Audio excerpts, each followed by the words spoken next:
Jelas dalam perkara ini, terutama dalam ketaksuban pembangkang nak menjatuhkan kerajaan yang ada. Ketaksuban pembangkang nak menjatuhkan kerajaan yang ada. Saya kata ketaksuban tersebut berlaku antara lainnya adalah apabila mereka cuba mengambil orang kata menangguk di air yang keruh.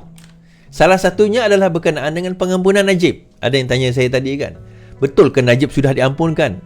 Masalah pengampunan Najib tu, bersidangnya lembaga pengampunan tak bincang pun tentang perkara tersebut. Tak ada pembincangan. Jadi tak ada isu lagi berkaitan dengan. Dan kita, apa sikap kita? Ada yang tanya apa sikap kita tentang Najib ni? Sikap kita mudah saja. Pertama sekali kita kena faham bahawa itu hak Najib sebagai banduan dan rakyat Malaysia di bawah peraturan-peraturan penjara dan juga di bawah perlembagaan Malaysia untuk nak meminta pengampunan diraja. Itu hak beliau. Itu hak peraturan selagi mana dia mengikut tata cara dan peraturan, itu hak beliau. Sebagai parti politik, refrain daripada nak membuat komentar setuju tak setuju. Sebab kenapa kita kena refrain? Kamu bercakaplah air mata darah sekalipun, kamu meneriaklah air mata darah sekalipun, itu hak yang di Pertuan Agong nak ampun tak ampun. Kalau baginda kata ampun, ampun. Kalau baginda kata tak ampun, tak ampun. Kita nak kata macam mana? Itu hak yang di Pertuan Agong. Kalau tiba-tiba dia terampun oleh Tuan Agong, kita nak kata apa? Kalau tiba-tiba dia tidak diampunkan, kita nak kata apa? So, either way, sebenarnya tak membawa implikasi apa-apa sebenarnya.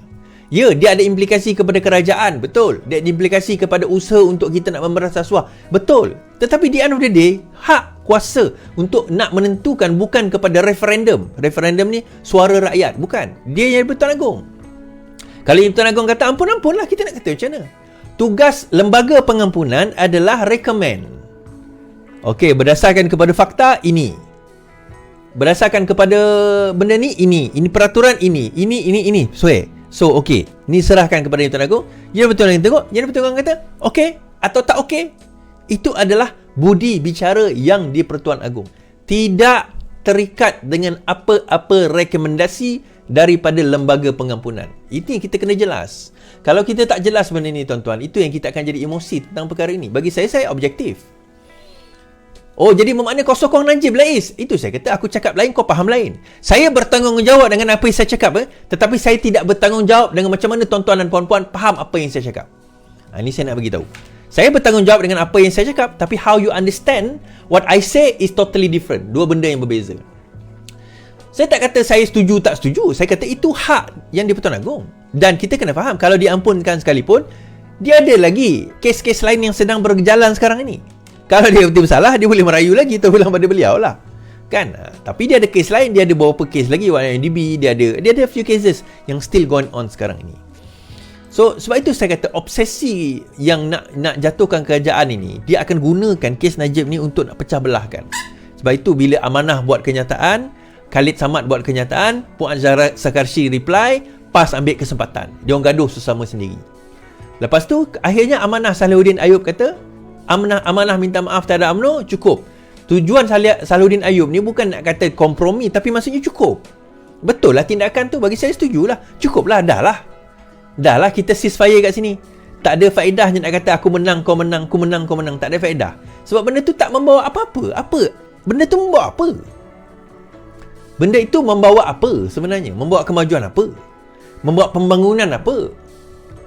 Sebab kita nak bercakap tentang rakyat ni tuan-tuan. Kita dah kena mula bercakap, bukanlah kena mula, dah mula dah cakap tentang rakyat, tentang pembangunan dan sebagainya. Tetapi kita duk sibuk pasal benda ni.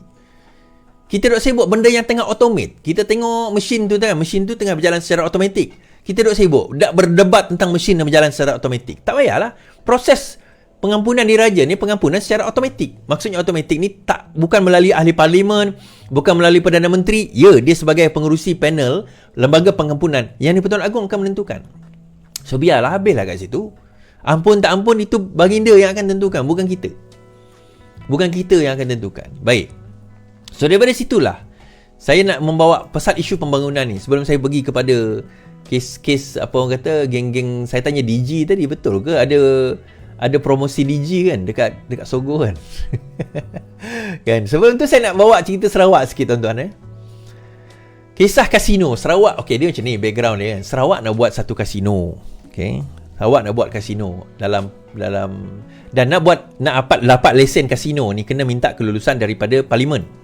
Parlimen kena luluskan sebab kasino judi ni adalah di bawah akta adalah di bawah perlembagaan, di bawah list lesen judi adalah di bawah list 1. List 1 ni schedule 9 list 1 hak kuasa federal.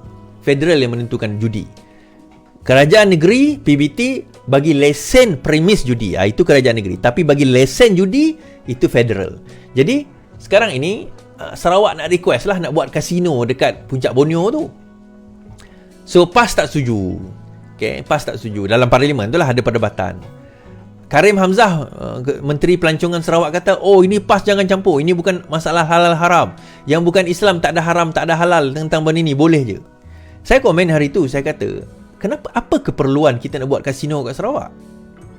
Kita ni tak cukup sumber ke? Kita ni tak ada pendapatan ke? Kalau Pahang tu saya faham lah. Dia tak ada minyak. Kan? Tanah, yelah walaupun tanah dia luas, tapi pembangunan dia agak kurang lah kita berbanding dengan Sarawak. Dia tak ada natural resources seperti bauxite. Sarawak ada bauxite tau. Sarawak ada gas. Sarawak ada emas. Sarawak ada apa yang Rare Earth Element, REE, Sarawak pun ada.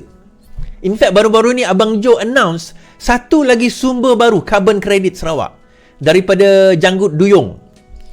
Janggut Dugong. Janggut Duyung ke dia? Orang Sarawak panggil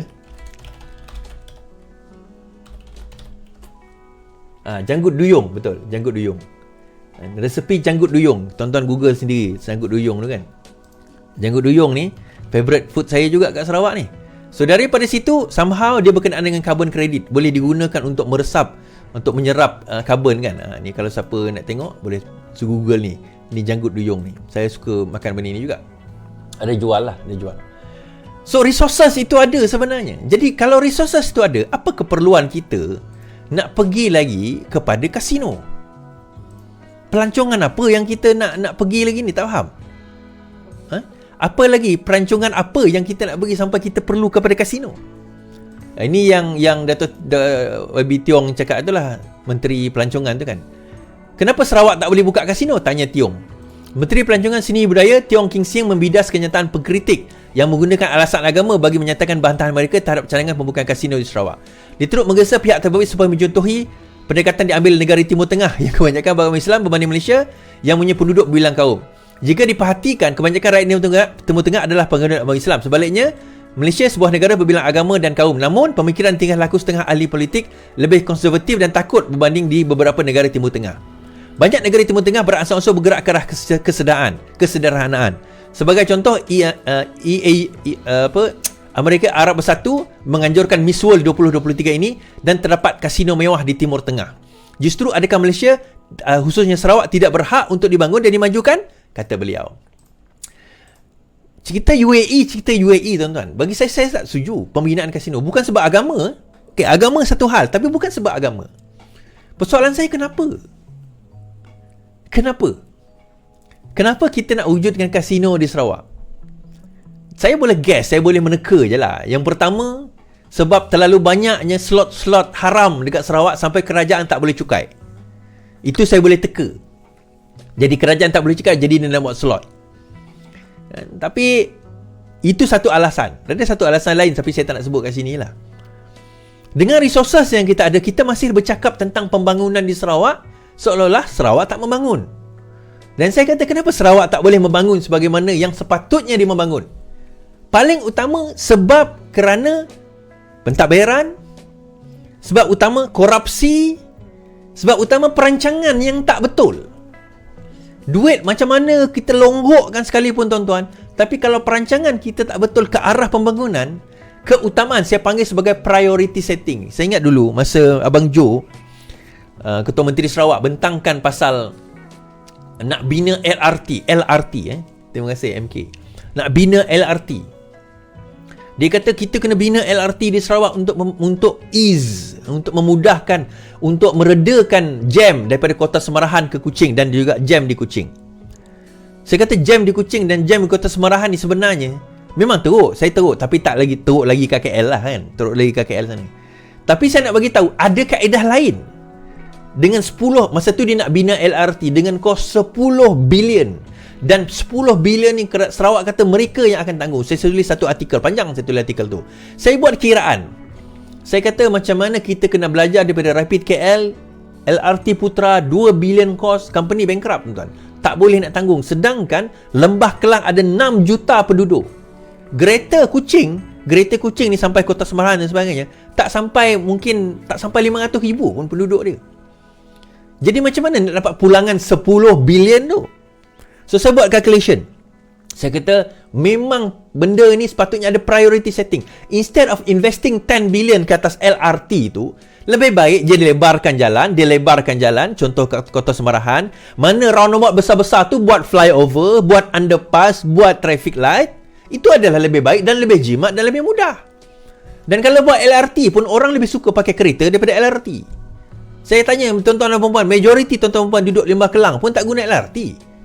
Kecuali yang pergi kerja lah. Majoriti kita tak guna LRT pun.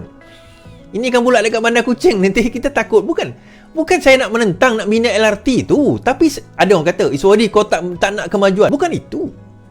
Isunya, adakah itu dipanggil priority setting within development? Setting yang keutamaan, benda yang utama dalam development, dalam pembangunan kita. Is that really it? Sedangkan wang dana tersebut kalau kita bina underpass, flyover, roundabout dan sebagainya, jalan baru lebarkan, tak sampai pun 1 bilion. Tak sampai 1 bilion, 500 juta pun saya jamin tak sampai. Not even half a billion pun. Nak buat benda-benda tu. And yet kita nak bina. Lepas tu tak jadi. I think tak tahulah sebab artikel saya ke apa ke saya tak tahu. Tak jadi bina LRT. Buat ART pula. Sekarang ni ART dijangka siap 2025 tapi mungkin ada delay. Kita tak tahulah sebab delay sebab apa. ART ni Abang Jo tak berani declare berapa dia punya cost. Dia tak berani declare berapa cost dia. Dia tak berani declare berapa cost. Sebab dia tahu kalau dia declare cost, saya boleh calculate. Saya boleh calculate berapa daripada situ pendapatan dia, perbelanjaan dia. Dan ART is a new technology. Sama juga dia buat bus hydrogen. Daripada bus hydrogen 10 juta invest 2 bus dan 1 hydrogen adalah lebih baik kalau kerajaan invest on electric vehicle. Not fully hybrid ke electric vehicle ke electric development. Sarawak SEB, Sarawak Energy Berhad. So lebih baik dia buat development dalam bagaimana nak menggunakan SEB. Kita ada bakun. Macam mana dekat Semenanjung ni, dekat Semenanjung adalah empangan, tapi empangan bakun di Sarawak tu enough untuk nak salurkan seluruh Sarawak. How kajian boleh dibuat nak gunakan empangan yang ada tu, access of electricity yang ada, kita sebenarnya access terlalu banyak daripada bakun tu boleh digunakan kalau sekiranya kita nak kita nak go full EV. Kalau kita nak go full EV, development boleh tak kat situ. Bus 2 biji dengan hydrogen tu 10 million was spent.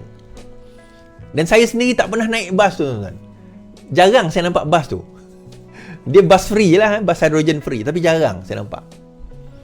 Again, bila kita bercerita tentang perkara itu, adalah lebih baik keutamaan diberikan kepada perkara tersebut.